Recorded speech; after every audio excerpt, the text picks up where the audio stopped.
नमस्कार. आज आपण एका अशा महान संतांबद्दल बोलणार आहोत ज्यांचं नाव आजही लाखो लोकांच्या मनात श्रद्धेचं स्थान आहे.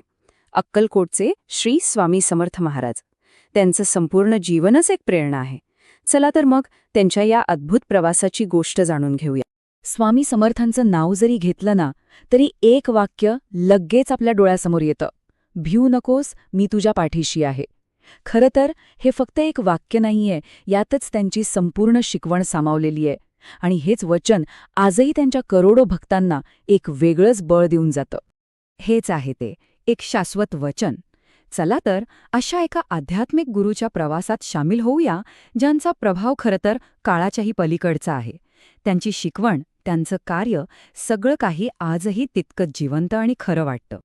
बरं, मग सुरुवात कुठून करायची? तर त्यांच्या उगमापासून, अज्ञात मूळ आणि तीर्थाटन. स्वामी समर्थांच्या आयुष्यातली सगळ्यात मोठी आणि गूढ गोष्ट म्हणजे त्यांचं मूळ कोणालाच माहीत नाही. आणि याच गूढतेमुळे त्यांची दैवी प्रतिमा, त्यांचं अस्तित्व आणखीनच प्रभावी वाटतं. म्हणजे बघा, श्री स्वामी समर्थांचा जन्म कुठे झाला, कधी झाला, याबद्दल कोणताही ठोस ऐतिहासिक पुरावा नाहीये. त्यांचं मूळ हे कुठल्या कागदपत्रात नाहीत, तर ते भक्तांच्या श्रद्धेमध्ये खोलवर रुजलेलं आहे. आणि हे मूळ समजून घेण्यासाठी दोन मुख्य आध्यात्मिक परंपरा आहेत. ह्या दोन मान्यता किंवा श्रद्धा काय आहेत? तर पहिली श्रद्धा अशी आहे की स्वामी समर्थ हे स्वतः श्री दत्तात्रेयांचे अवतार होते. आणि दुसरी मान्यता अशी आहे की ते म्हणजे दुसरे कोणी नसून श्री नरसिंह सरस्वती यांनीच पुन्हा एकदा अवतार घेतला होता. आणि ह्या दोन्ही परंपरा, या दोन्ही श्रद्धा पिढ्यानपिढ्या भक्तांनी जपल्या आहेत.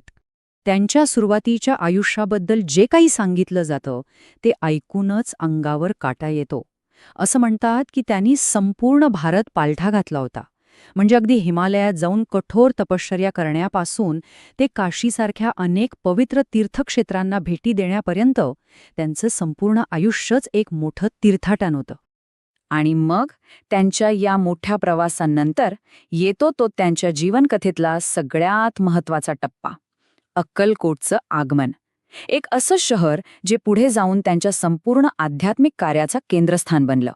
इतिहास सांगतो की साधारणपणे 1856 साली स्वामी अक्कलकोटमध्ये आले आणि मग 1878 साली महासमाधी घेईपर्यंत ते तिथेच राहिले. हा जो मधला काळ आहे ना, तो त्यांच्या कार्याचा जणू सुवर्णकाळच होता. विचार करा, तब्बल 22 वर्ष इतका काळ त्यांनी अक्कलकोटला आपलं घर बनवलं. आणि त्यांच्या वास्तव्यामुळेच हे एक छोटंसं शहर एका मोठ्या तीर्थक्षेत्रात बदललं. एक असं केंद्र बनलं जिथे लोकांना आध्यात्मिक मार्गदर्शन मिळायचं. त्या काळात अक्कलकोटमध्ये स्वामी म्हणजे गरिबांसाठी, दुःखी कष्टी लोकांसाठी, आजारी माणसांसाठी एक आशेचं किरण होते. त्यांच्या चमत्कारांच्या कथा तर अगणित आहेत. त्यांनी समाजाच्या प्रत्येक स्तरातल्या माणसाला आधार दिला, संकटातून बाहेर काढलं. तर आता त्यांच्या चमत्कारांबद्दल तर आपण बोललो, पण त्याहूनही जास्त महत्त्वाचं काय होतं? तर त्यांची शिकवण. अत्यंत साधी, सोपी, पण तितकीच थेट आणि शक्तिशाली.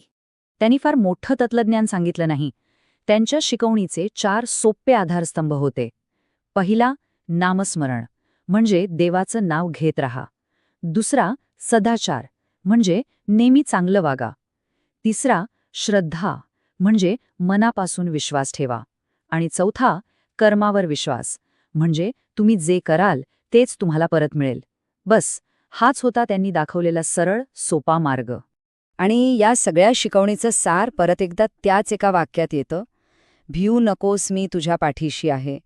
हे नुसते शब्द नाही आहेत, हे एक वचन आहे, एक आश्वासन आहे, जे ऐकल्यावर कोणत्याही भक्ताला कितीही कठीण परिस्थितीत धीर येतोच येतो, भीती कुठल्या कुठे पळून जाते. पण मग प्रत्येक अवतारी कार्याला एक वेळ येते जेव्हा भौतिक प्रवास थांबतो. स्वामींच्या बाबतीतही तेच झालं.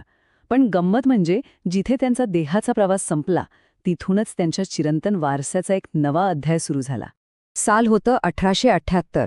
श्री स्वामी समर्थांनी अक्कलकोटमध्येच आपल्या इच्छेनं आपला देह ठेवला. याच घटनेला आपण महासमाधी म्हणतो. पण लक्षात घ्या, हा शेवट अजिबात नव्हता. उलट ही तर त्यांच्या कधीही न संपणाऱ्या अस्तित्वाची खरी सुरुवात होती. त्यांचा प्रभाव आजही किती आहे हे अनुभवायचं असेल तर एकदा अक्कलकोटला जायलाच हवं. तिथे असलेलं त्यांचं भव्य समाधी मंदिर आज एक मोठं तीर्थक्षेत्र आहे. दरवर्षी लाखो लोक तिथे येतात आणि स्वामींची तीच शिकवण, तीच प्रेरणा घेऊन परत जातात, आपल्या आयुष्यात श्रद्धा आणि चिकाटीने सामोरं जाण्यासाठी. आणि शेवटी एक प्रश्न आपल्या सगळ्यांसाठी. आजच्या या धावपळीच्या, तणावाच्या जगात स्वामी समर्थांची ही श्रद्धा आणि निर्भयतेची शिकवण किती महत्वाची आहे, नाही का?